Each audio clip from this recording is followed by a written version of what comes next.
Hola a todos, sean bienvenidos al módulo número 3 denominado Bases genéticas de las enfermedades mentales dentro del plan de estudios del doctorado en salud mental que imparte el Instituto Superior de Estudios de Occidente.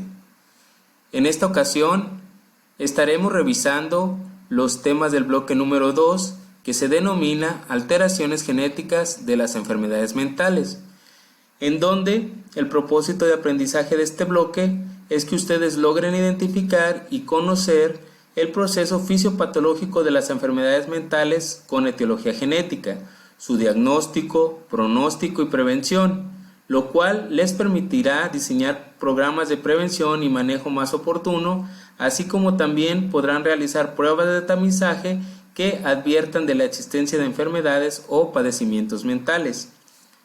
Para ello, será importante poder abarcar los siguientes temas que revisaremos en esta presentación, como lo es la esquizofrenia, las enfermedades maníaco-depresivas, estudios de gemelos, epilepsias y neurosis. La primera enfermedad mental que analizaremos desde sus bases genéticas será la esquizofrenia, y para ello tendríamos que definir la esquizofrenia y lo pudiéramos definir de la siguiente manera. Es una definición restrictiva en la cual se refiere a ideas delirantes, trastornos del pensamiento y alucinaciones manifiestas. Al presentarse estas últimas, generalmente se dan en ausencia de conciencia de su naturaleza patológica. Los estudios epidemiológicos han identificado una serie de factores de riesgo en el desarrollo de esta enfermedad. Entre ellos se pueden mencionar las complicaciones obstétricas y perinatales, atrasos en el desarrollo psicomotor, exposición al virus, nacimiento durante el invierno, bajo coeficiente intelectual. También pudiéramos hablar acerca de ciertas características de la personalidad y el uso de drogas ilícitas, pero lo que nos concierne para esta materia pues es la heredabilidad, y la heredabilidad de esta enfermedad se ha calculado en aproximadamente un 80%. Es por ello que resulta interesante poder ver las bases genéticas hereditarias de la esquizofrenia.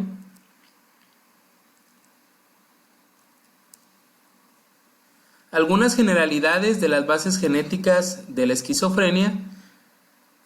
Podemos hablar que estudios que se han hecho en familias, generalmente estudios de gemelos, más o menos entre los años 1920 y 1987, pudieron encontrar que hay un riesgo de recurrencia de 48% para gemelos monocigotos, 11% para familiares en primer grado, 4.25% para familiares en segundo grado y 2% en caso de familiares en tercer grado.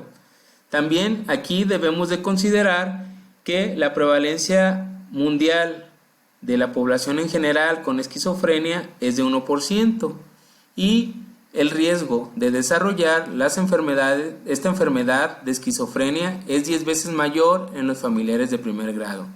Hay diferentes grupos con esquizofrenia que van a presentar diferentes combinaciones de genes mutados y la premisa de la enfermedad resulta de una combinación de genes y ambiente. Los modos de transmisión genética de la esquizofrenia mediante el análisis de segregación sugieren 3 variedades genéticas que pueden ser dominantes, recesivas y multifactoriales. Probablemente el modelo más reproducido en los diferentes análisis de segregación de la herencia multifactorial, donde pone la acción en múltiples dosis, es decir, que hay dentro del cromosoma diferentes partes de su cromosoma están dañados y es por eso que se produce esta enfermedad. El siguiente tema que estaremos abordando en el bloque número 2 será la enfermedad maníaco-depresiva. La enfermedad maníaco-depresiva en sus trastornos es uno de los trastornos del estado de ánimo y son padecimientos psiquiátricos más comunes en el mundo y al menos afectan a 12% de mujeres y 8% de hombres. De las enfermedades maníaco-depresivas, la depresión mayor o trastorno unipolar y el trastorno bipolar son las entidades en donde hay una influencia hereditaria para su presentación etiológica. Algunas de las características que presenta esta enfermedad maníaco-depresiva dentro de las bases genéticas es que hay un aumento en la agregación familiar de la enfermedad. Existe una mayor concordancia entre gemelos homocigotos. También hay una mayor incidencia en hijos adoptados de padres biológicos que son afectados en comparación con los no afectados. Y hay un ligamiento y vinculación con los cismarcadores. Los métodos de transmisión genética de las enfermedades maníaco-depresivas se han realizado estudios de asociación, los que han comparado una muestra de pacientes con una muestra de población. Y ahí se revisó la frecuencia con que se presenta un amplio número de marcadores en un grupo y en otro grupo. Cada marcador identifica una región del genoma. Si algún marcador está de forma estadísticamente significativa, es más representado en el grupo de pacientes que en el grupo de control y se deduce que alguno o algunos de los genes ubicados en las zonas identificadas se relacionan con la enfermedad. Utilizando esta metodología, se ha relacionado al trastorno con la región 18Q, o sea, quiere decir el cromosoma 18 en el brazo corto de este cromosoma. En otro estudio se halló asociación positiva entre la enfermedad bipolar y el gen de la tiroxina hidroxilasa en el cromosoma 11. Otras posibles asociaciones postuladas en la región pseudoautosómica del cromosoma X son parte de los métodos de transmisión genética. Y también hemos encontrado que probablemente más de un locus se haya implicado en la susceptibilidad a estos trastornos y la forma exacta de transmisión aún no se conoce. Sin embargo, se han publicado trabajos que orientan a la evidencia del enlace en el cromosoma 18P. Otros locis mencionados han sido el cromosoma 4, 5, 6, 10, 12, 16 y 22. Por eso podemos decir que este tipo de enfermedades se orientan más a unas enfermedades cromosómicas multifactoriales. En el tema número 2.3 estaremos abordando los estudios de gemelos. Los estudios de gemelo en psiquiatría tenemos que en el periodo actual de la genética se le conoce como la era postgenómica, debido a que los investigadores no solo están obteniendo las secuencias completas de miles de genomas, sino que también están buscando pistas que puedan ayudar a comprender los mecanismos que afectan la activación y desactivación de genes, en el que también intervienen los factores epigenéticos. En los dominios médicos, los gemelos constituyen un grupo adecuado para estudiar los trastornos hereditarios. Parámetros como la concordancia y la heredabilidad han demostrado que un gemelo monocigoto puede desarrollar un trastorno hereditario, mientras que su cogemelo siempre estará libre de enfermedad. Para ello, para poder entender cómo se estudian los gemelos en el área de genética de psiquiatría, es importante que ustedes puedan identificar dentro de las lecturas qué son los gemelos monocigotos y qué son los gemelos disigóticos. Los gemelos monocigóticos son producidos por un solo cigoto cuyas células están disociadas. En ellos van a poder ustedes identificar que son muy similares, mas no son idénticos. Y los gemelos disigóticos son producidos por diferentes óvulos y espermatozoides, pero comparten mismo material genético que cualquier hermano, aproximadamente de un 50%.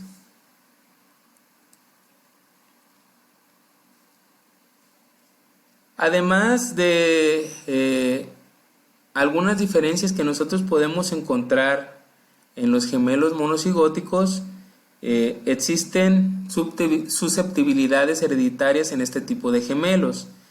Este tipo de gemelos puede mostrar diferencias en las mutaciones de las células somáticas y que son más evidentes al envejecer. Su conjunto de anticuerpos y receptores de las células T, su número de moléculas de ADN mitocondrial y los patrones de inactivación del cromosoma X en mujeres, todos los cuales son el tema principal de muchos estudios que se encuentran en curso dentro de la genética. Un informe reciente muestra que de 160 pares de gemelos monocigóticos que tenían de 3 a 74 años, los patrones epigenéticos no eran idénticos dentro de los primeros años de vida, pero las diferencias iniciaron a hacerse más obvias con edades más avanzadas, especialmente si los gemelos se criaron separados o si tenían antecedentes médicos diferentes. Entonces, esto les daba condiciones médicas diferentes, pero también factores ambientales, como la exposición al tabaco, hacían que estos gemelos monocigóticos presentaran diferentes enfermedades. Mientras que los gemelos disigóticos, estos individuos poseen tanta diferencia en sus genomas como cualquier otro par de hermanas o hermanos que son gestados y concebidos en momentos diferentes. De hecho, en ocasiones, individuos concebidos de un proceso monocigótico son tan diferentes que erróneamente son tomados por disigóticos, a pesar de que su ADN es casi idéntico y difieren en el fenotipo. Generalmente esto ocurre en casos auténticos de gemelos monocigóticos de distinto sexo. El tema número 4 que estaremos viendo es el tema de epilepsia.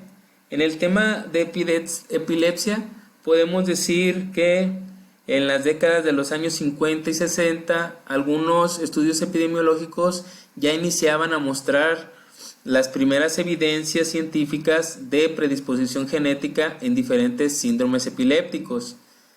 Estudios más recientes en gemelos generalmente confirman el importante impacto de los factores genéticos en la etiología de la epilepsia y la identificaron de los genes que causan o predisponen la enfermedad han sido dificultosos.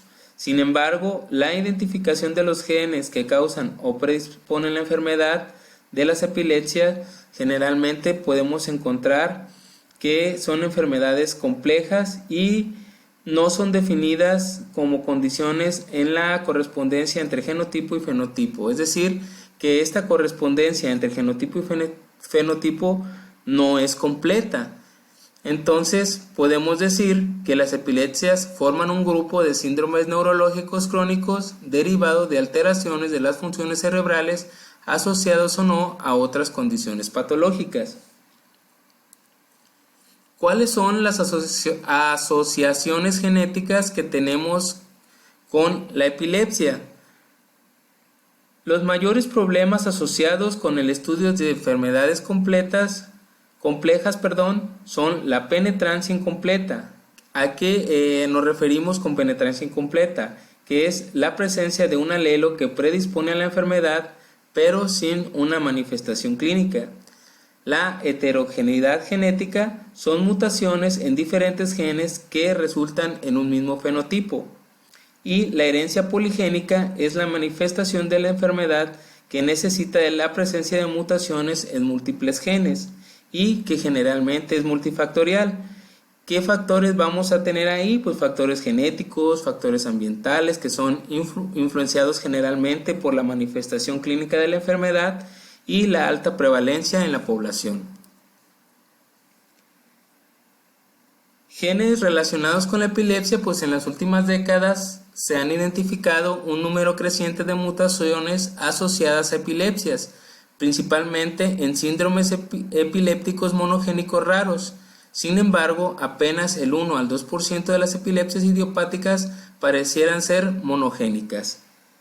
Ejemplos de síndromes monogénicos o mendelianos son las epilepsias del lóbulo frontal, que generalmente es nocturna, autosómica y dominante.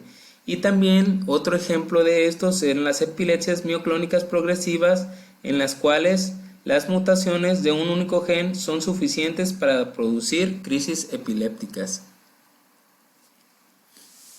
El último tema que nosotros vamos a revisar en esta ocasión y que posteriormente lo vamos a hacer un poquito más amplio el tema cuando iniciemos a ver las bases genéticas de la neurosis es primeramente que ustedes puedan tener una definición de lo que es la neurosis.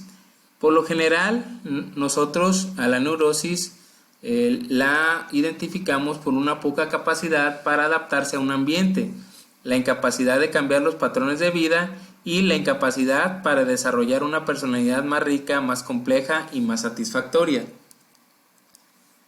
El primer punto a destacar es que hay condiciones fisiológicas predisponentes y que la mayor parte de los factores para esta enfermedad pues son de origen hereditario. El más obvio pues es el rasgo del temperamento o rasgos que hacen referencia al neurotismo o inestabilidad emocional. Otras características también pueden contribuir, como una conciencia extremadamente alta o baja, que puede ser que algún rasgo pueda ser heredado cuando se presenta en el extremo y que haga a la persona más propensa a desarrollar problemas neuróticos. Otro de los puntos es la propia cultura, la crianza, la educación y el aprendizaje en general, que pueden prepararle a uno para lidiar con el estrés de la vida, o a veces no lo sabemos lidiar este estrés y nos puede causar neurosis.